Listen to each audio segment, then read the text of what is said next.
गुरुदेव और माँ गायत्री के चरणों में कोटि कोटि नमन। आप सभी को प्रणाम।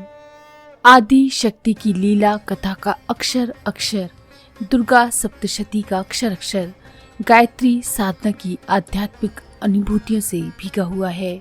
इसके प्रत्येक चरित्र, प्रत्येक अध्याय, प्रत्येक मंत्र और प्रत्येक शब्द में गायत्री महामंत्र की अधिष्ठात्री शक्ति भगवती गायत्री की करुणा किरणें झलकती हैं। यही नहीं, इस पावन कथा में भगवान सविता के भर्ग यानी तेज को धारण करने का विज्ञान भी उद्घाटित होता है।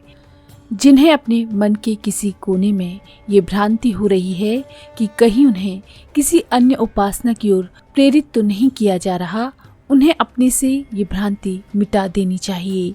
सच तो ये है कि इस लेखमाला के माध्यम से उन्हें गायत्री साधना के उच्च स्तरीय सोपान पर ले चलने की कोशिश की जा रही है। इसके माध्यम से वे 3 शरीर, सप्त चक्र, पंचकोश की साधना का विज्ञान और विधान जान सकेंगे और अनुभव कर सकेंगे। गायत्री साधना की प्रक्रिया से कुंडलिनी तत्व व सत्य का उद्घाटन किन चरणों में व किस तरह से होता है।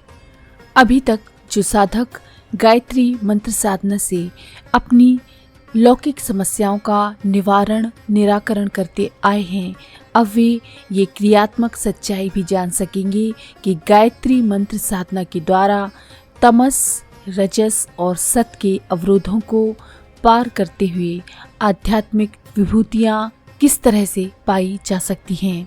ऐसे में ना भ्रांत हों, ना घबराएं और ना विवेक खोएं। जिनके अंतःकरण में थोड़ी सी भी भक्ति और थोड़ा सा भी विवेक है, वे ये विचार करें कि भला गायत्री तत्व से बाहर भी सृष्टि में कुछ और भी है क्या। भक्त तो वे हैं जो भगवती को सर्व रूपों में और सर्व गुणों में भगवती को ही जानता है, उन्हीं को अनुभव करता है। आदि शक्ति की लीला कथा दरअसल सही और संपूर्ण अर्थों में गायत्री गाथा है। धर्माचरण करते हुए मनुष्य में जब विवेक उत्पन्न होता है, तब वह आध्यात्मिक साधना का, गायत्री साधना का प्रारंभ करता है। यथार्थ में जब उसमें शम, दम, उपरति, तितिक्षा, विवेक, वैराग्य और मुमुक्षुत्व जागता है, तब प्रारंभ होता है इसकी साधना का। यही तो है आदि शक्ति की लीला कथा के 6 अंग, जो साधक कवच, अर्गला, कीलक, प्रधानिक रहस्य, वैकृतिक रहस्य और मूर्ति रहस्य का स्वरूप अनुभव कर लेते हैं, वे ही आध्यात्मिक पथ पर चलने के योग्य होते हैं। उनकी ये योग्यता ही आध्यात्मिक मनस के रूप में, परमेश्वर की कृपा के रूप में अंकुरित होती है। यही शेष शैया पर लेटे भगवान विष्णु की नाभि से ब्रह्मा का प्रकटीकरण है। परमेश्वर की कृपा से उपजे आध्यात्मिक मन का पहला सामना तमस से होता है।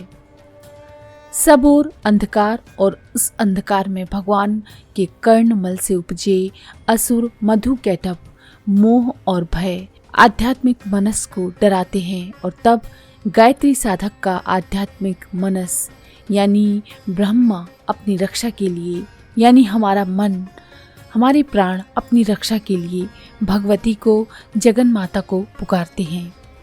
और तब भक्ति का सबसे प्रारंभिक रूप आर्त भाव प्रकट होता है और इसकी अभिव्यक्ति रात्रि सूक्त के रूप में होती है।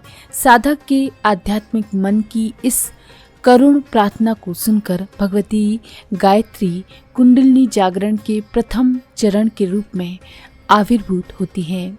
इसी के साथ सहस्त्रसार दल पर सोए, अर्थात सहस्त्र फण वाले शेषनाग पर सोए परमेश्वर की योग निद्रा टूटती है और वे मधु कैटभ से युद्ध करते हैं। परंतु जो अनुभवी साधक हैं, वे जानते हैं कि मोह भय से पार पाना सहज नहीं है। इसीलिए परमेश्वरी कुंडलिनी मधु कैटभ को मोहित करती हैं। उनकी माया से मोहित मधु कैटभ प्रभु से वरदान मांगने को कहते हैं और अपने वरदान के रूप में वे प्रभु के हाथों मारे जाते हैं। इसके बाद अस्तित्व में आध्यात्मिक प्रकाश होता है और साथ ही कुंडलिनी जागरण की प्राथमिक प्रक्रिया पूर्ण होती है। इसके बाद गायत्री साधना का द्वितीय चरण सामने आता है। इस अवस्था में साधक की साधना पर वासना आधिपत्य जमा लेती है। इस वासना के कुचक्र में फंसकर उसका प्राण बल अर्ध पशु का रूप ले लेता है। यही महिषासुर है जिसके विनाश के लिए हमारा सामान्य मन, आध्यात्मिक मन यानी ब्रह्मा और वैराग्य यानी भगवान शिव के साथ पुनः भगवान विष्णु से मार्गदर्शन की याचना करता है। उनके मार्गदर्शन स्वरूप यहाँ पुनः भगवती गायत्री महाशक्ति के रूप में अवतार लेती हैं और वासना को भावना के रूप में रूपांतरित करती हैं। इसी तत्व का विस्तार आगे द्वितीय चरित्र में है। अपनी साधना के प्रारंभिक चरण में साधक की चेतना मूलाधार से जागृत होकर स्वाधिष्ठान का अनुभव पाती हुई मणिपुर में प्रतिष्ठित होती है। इस दूसरे चरण में उसका विकास अनाहत चक्र में होता है। इस कथा की अनुभूति पाए बिना साधक हमेशा ही वासनाओं की दलदल में फंसा रहता है। साधना की इन सूक्ष्मताओं का परिचय पाना साधक के लिए अनिवार्य है। इस अनुभूति के बाद ही उसका अगले चरण में प्रवेश होता है।